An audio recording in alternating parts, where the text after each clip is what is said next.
This Far off our main events now, guys.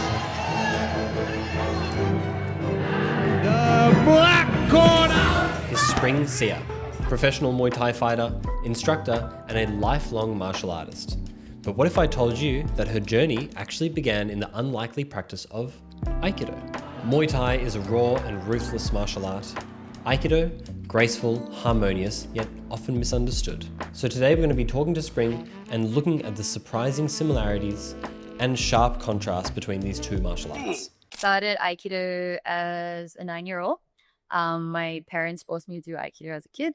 They wanted me to do martial art, but because I was a girl and my characteristics or like my personality is quite soft, so they thought Aikido is a good suited martial art for me. Not aggressive, soft, but I'm still learning how to defend myself. So that was the idea of why they chose Aikido.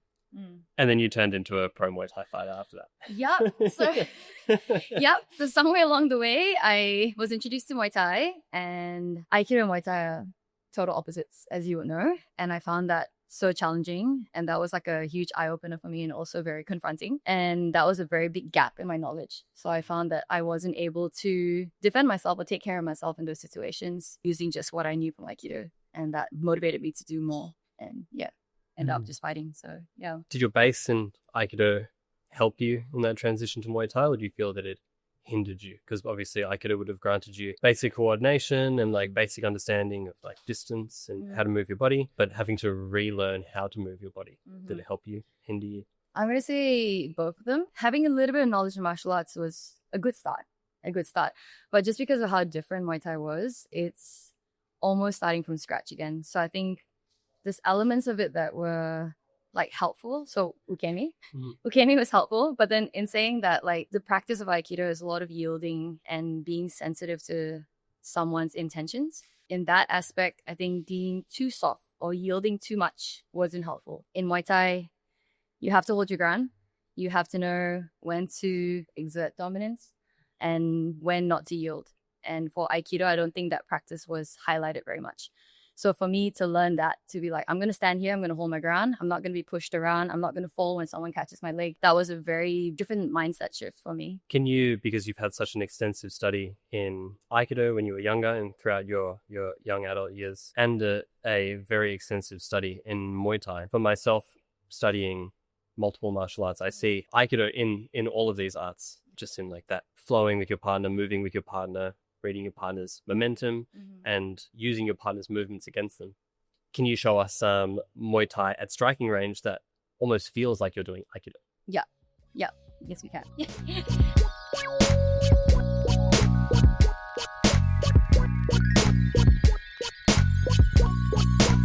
I think probably my own misunderstanding of what Aikido was or what Aikido is if someone strikes me, I have to go with it. Yeah. But what I learned in Muay Thai is that you have options. You can go with the strike, which is very similar to Aikido. You're harmonizing with the movement. You can decide not to, hold your ground, brace, move forward, or you can just clash with it, which is something that we don't really practice in Aikido. So I think learning Muay Thai, you understand that all the three options is also harmonizing with the situation. Whether I choose to just hold my ground, brace, because I know I can take the strike, and that gives me the opportunity to stay close enough to hit them back.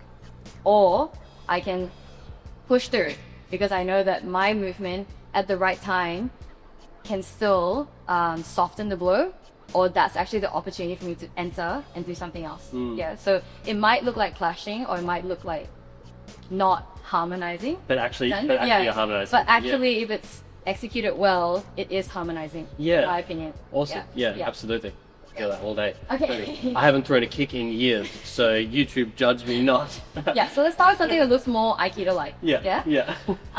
Okay, so roundhouse kicks to the body. Let's just show them the movement. So you're kicking, let's say, to the ribs, right? So if my arms are down here, the kick comes across the arms. Yep.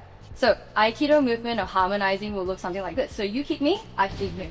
So I'm moving with the movement, And that extra movement, I can decide to move here, create a new angle, attack, soften the blow. Or as you're kicking, I can catch it, pop, and then decide to do something else. So that's, I would say, a very obvious comparison. So Aikido movements, I'll show you.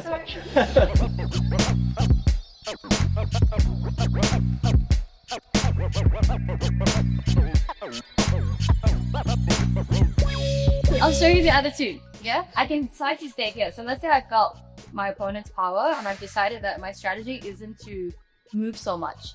What I want to do is actually close distance or use the opportunity to attack back. So I can actually decide to hold my ground, absorb, and then use that absorbed energy to come back to something else. Yeah. Or third option, I feel like the right thing to do is to clash and go in even further. So as the kick comes in, I can go into it and then soften the blow of the strike. Does that make sense? Yeah, absolutely. And in Aikido, we see very, very similar concept of entering, which is one of the basic movements, which is Hard to aiming. forget. Yeah. So as Spring just did then, if we show it again, the as I'm strike, being able to enter in on that space and taking off balance to follow up with whatever you're doing is Aikido all day, whether you're using it as a strike or whether you're using it to off balance your partner and then follow up. Yes. Massive similarity. Yeah. For sure. You can strike, you can push. Let's say timing with strikes, very normal.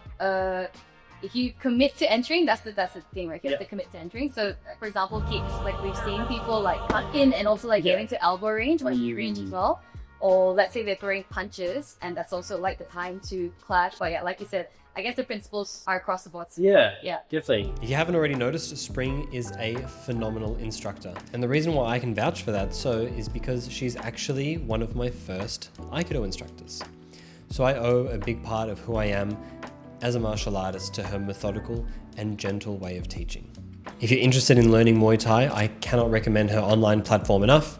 Go and check her out at Spring Sia and Heart Muay Thai. It's full of awesome Muay Thai related content. Go and check it out, you won't regret it. Whilst we're talking about this concept of idimi, of entering and closing space, check out me eating a few push kicks from Spring's menacing teeth.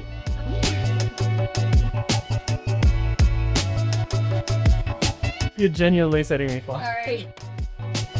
You hear a lot of people talk in Aikido about matching energy, about unifying with your partner. In Muay Thai, we see something similar. Matching energies. That's a really good point. Okay.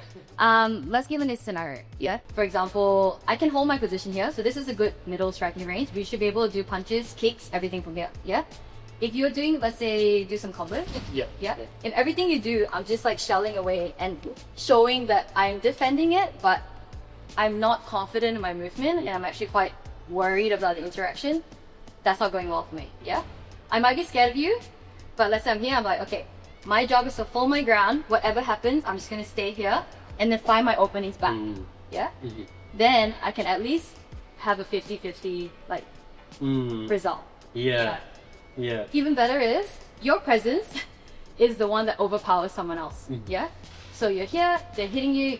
We're kind of like fought with those people before. Yeah. Like you're hitting them with everything you got, we're fighting, and then nothing phases them. Yeah. And they're here and they're holding their ground, and they're almost like looking for that big opportunity to find something to overthrow you. Yeah. So those are the really scary ones. Yeah. Like 50-50 is good. You know, we're both kind of equal in our skill and power, but you have someone that's like just calculated in their movements.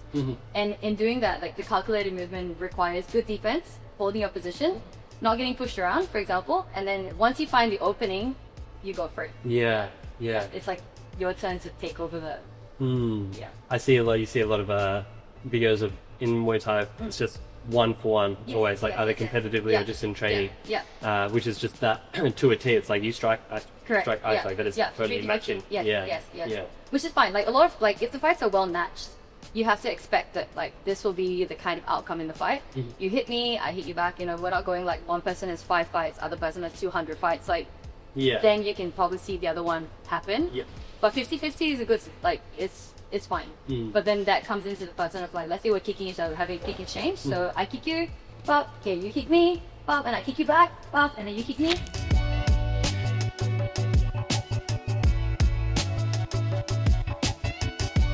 Can you show us some things in the clinch that might be representative or show those principles of harmonizing with your partner or using your partner's energy against it?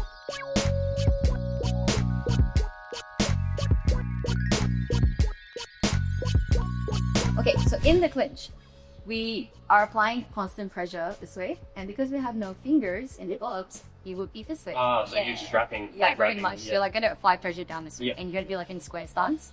Yeah, that's it. Okay. Now, Because we're both like, there's a lot of this in the clinch where we're kind of going like left to right this way, and also trying to feel like where your tension is. Yeah. So let's say you're applying tension on my arms. Yeah. So I'm able to feel like, is there a knee coming, or is there like some kind of push and pull going? And that sensitivity is really helpful, because if someone's applying a lot of pressure one way, then you can always like use it to like turn them off. The right time to transition into a more dominant position as well. It's just feeling when there's a timing of the looseness in my partner's grip somewhere, or they've made a mistake, and I can feel that. That's when I move and then grab something else. Yeah. So let's say a really dominant position in Muay Thai is having two hands here, back of the neck, and you're trying to pull their head down to knee them in the head. Yeah, so like here, this way, sort of a square position, we step back, pop, and then face your head. Yep. Everyone in clinching, nobody wants you to rest on their neck or allow you to have that position.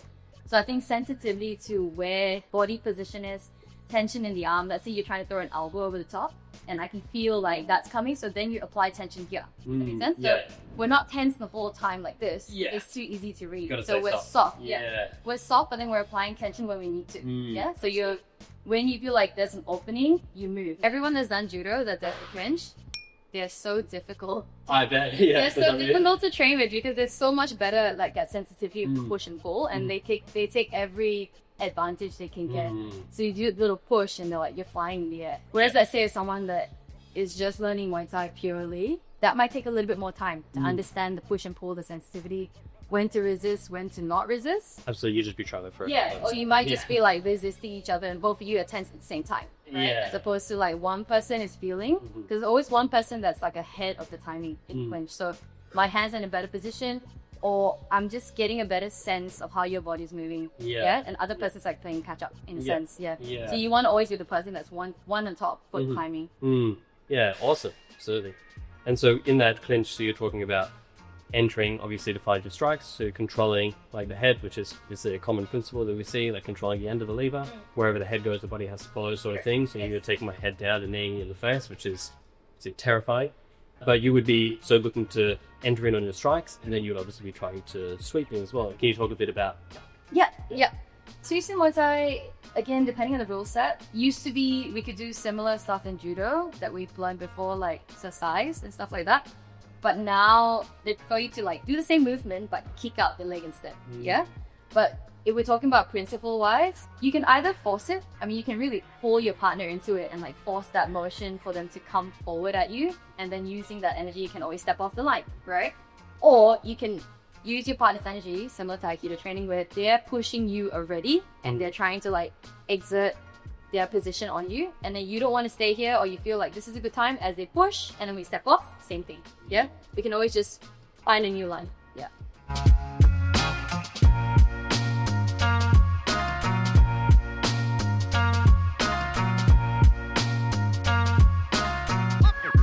And so there's outside troops like that. What else do we see commonly in? Something else that we can do as well is like if we're very close to our partner and you have, for example, like a body lock this way, where you're grabbing around like the ribs and trying to suffocate that posture. You can also use this to like trip on the outside. Other than that, like catching the knees, like let's say someone's here, you catch the knee, you can also like kick them out this way. That's another sweep that you can do. But again, it's mostly just feeling if you can exert that pressure, let's say if I got that body lock, or if you're already moving that direction, similar to catching a kick, I'm gonna move with you.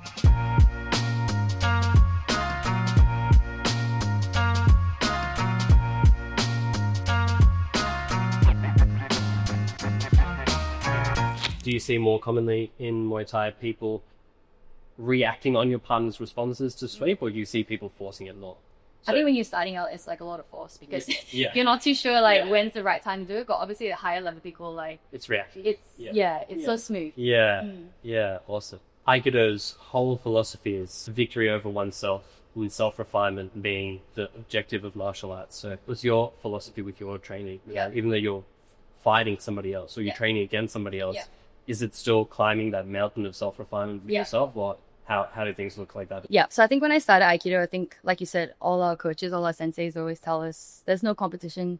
Like you're competing with yourself. So I believed in that philosophy for as long as my Aikido career. And then with Muay Thai, there's an obvious competition, like your opponent. But for me, I think what drives me is still self-improvement. and not so much who I'm fighting. Yeah. Because I think who I'm fighting is just a reflection of where I'm at. Like, they're going to point out weaknesses in my game, and they're going to show me what's the next thing I need to work on. So in saying that, I think competition is very healthy. You should be tested, and you should be okay being tested. Whereas I feel like if you're trying to protect yourselves from being tested, or like just seeing, are you actually meeting the standard on the day or you're not, I think you shouldn't shy away from that. Yeah. And fighting is confronting because of that. Because you're put on the spot. Well, you're either good enough today or you're not. You might get bashed, you might lose, or you might win. You might do enough to win. And I think exposing yourself to that honesty is important in your martial arts like progression. For yourself. Yeah. Yeah. Awesome. I've never seen any high-level martial artist with a closed mind. Everyone's always open to kind of any possibility of like acquiring information from wherever it is. Correct. Yeah. And every high-level martial artist, again, the same. It's never about who's in front of them or who else is in the room. It's just about themselves. So I really appreciate you sharing your insight into your Aiki Muay Thai journey. I think it all just circles back, like, you know, Muay Thai fighters, for example. Like, sometimes we talk about high-level Muay Thai fighters. And when you're starting out, it's a little bit messy. It's a little bit like there's strikes flying everywhere. Similar to, I guess, when we're starting any martial art. You're not really sure what you're doing. But in the messiness, there's good in there. There's some technique coming through. Like, it's a little bit understanding. But as you go further into it, the cleaner it gets. And similar to like very high-level like Muay Thai fighters that like I watch and stuff, there is harmony in the movement. There's harmony in the body, I would say, like with themselves. Like, not so, whether or not the other person is, whether they're, you know, having a good fight or not, that's not so important. But with yourself, you're understanding movement, you're very sensitive to your own body movement. Like your positioning of your feet, you can feel your stance. You know, when you're about to get off balance, you know how the turn feels like for the kick. And all that just comes through like training. But similar to Aikido training, that sensitivity only comes much, much, much later. But that is, I guess, that you're self-perpetuating your journey and like going deeper into your own body, into your own like movements. So that's similar. Yeah. That's incredible. Spring, I appreciate it very much. Thank you. You're the best.